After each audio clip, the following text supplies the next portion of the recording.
would be honored if you would join us. How goes it? Welcome to another Film Stories. Today we're going to talk about a really interesting film story, perhaps what was the biggest payday in Hollywood history for the least amount of work.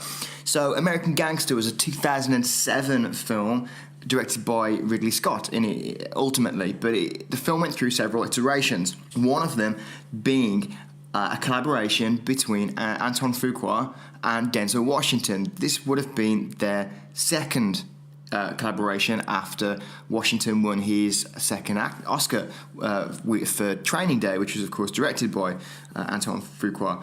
Now, it's particularly relevant at the moment because the two creators have got another project out in cinemas at the moment, The Equalizer 2. If you haven't seen it yet, it's worth a watch. For my money, it's not quite as great as the original Equalizer.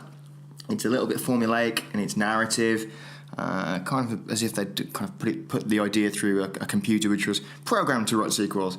But Washington is still magnetic in it, and it's still an enjoyable watch, if not as searingly good as the first one. Anyway, American Gangster. So this wasn't the first time that Fuqua had departed a project due to creative differences, but if you listen to him talk about it, he's really blunt and says that he simply got fired.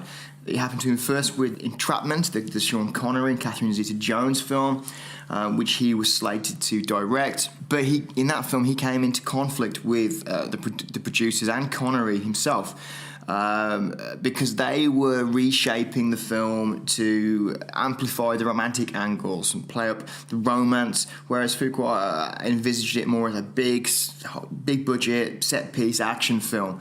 In fact, Connery said in a 1999 edition of Premiere magazine that Fuqua had been trying to turn the film into The Rock, the classic Michael Bay film, which for my money is he's Michael Bay's best, but clearly not what Connery and the producers of Entrapment were trying to do.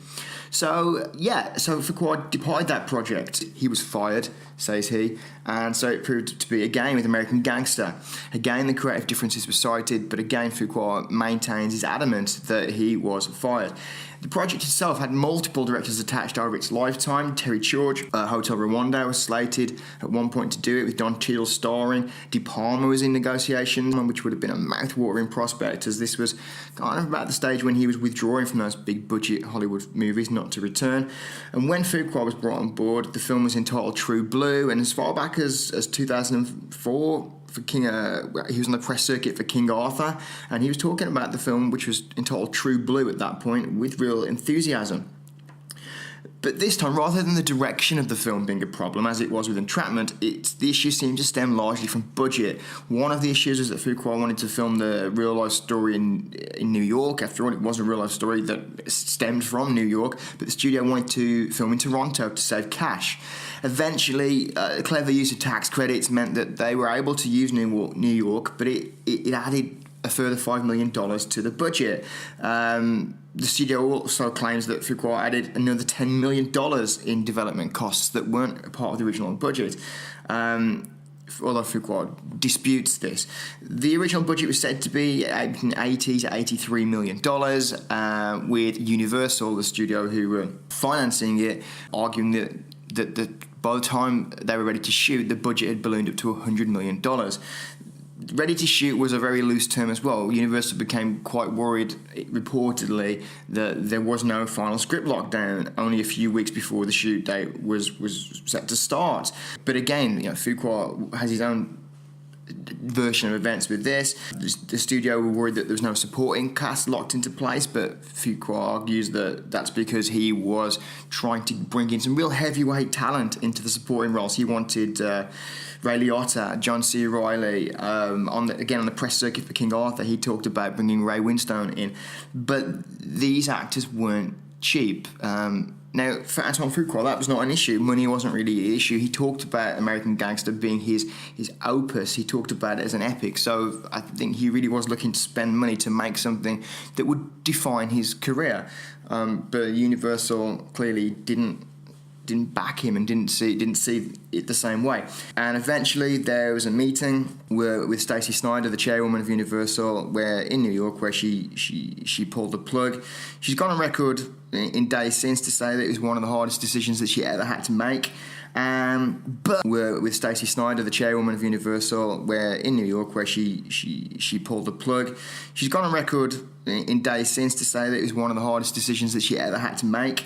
But going back to our original point, it resulted in two of the most renowned pay-or-play deals in Hollywood history. Pay-or-play, of course, being that you make the film or you get paid anyway. But going back to our original point, it resulted in two of the most renowned pay-or-play deals in Hollywood history. Pay-or-play, of course, being that you make the film or you get paid anyway. Two actors walked away netting quite a huge amount of money.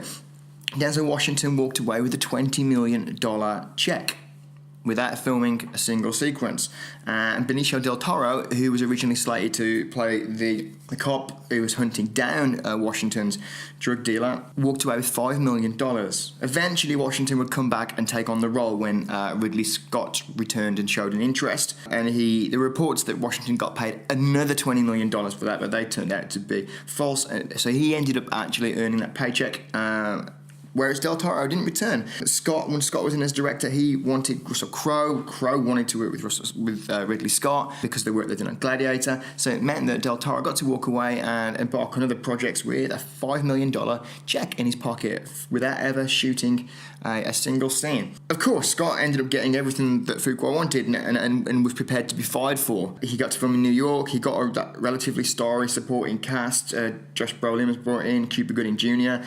Scott got his $100 million budget, and the film went on to make $266 million back, so it was a success. It got one Oscar nomination, Ruby Dee for Best Supporting Actress. Unfortunately for Antoine Fuqua, he never got to make that film, but he did go on to combine with Washington again for the first Equalizer film, for Magnificent Seven, and then for the sequel, which we've already mentioned, which brings us right back to where we began. In that kind of happy Hollywood way, despite being burned, Fuqua is still planning to work with Universal again. On the press rounds for Equalizer 2, you might have heard he's been talking about another rewrite on his in-development Scarface remake for Universal. And last I heard, he was talking about changing the story from a Mexican immigrant to, I think, Dominican, so he could once again cast Denzel. That's something to look out for. So thanks for joining us for another film story. Please like, subscribe. Are you interested in a Denzel Washington Scarface remake? Leave a comment below. That would be a conversation that would be interesting to be part of.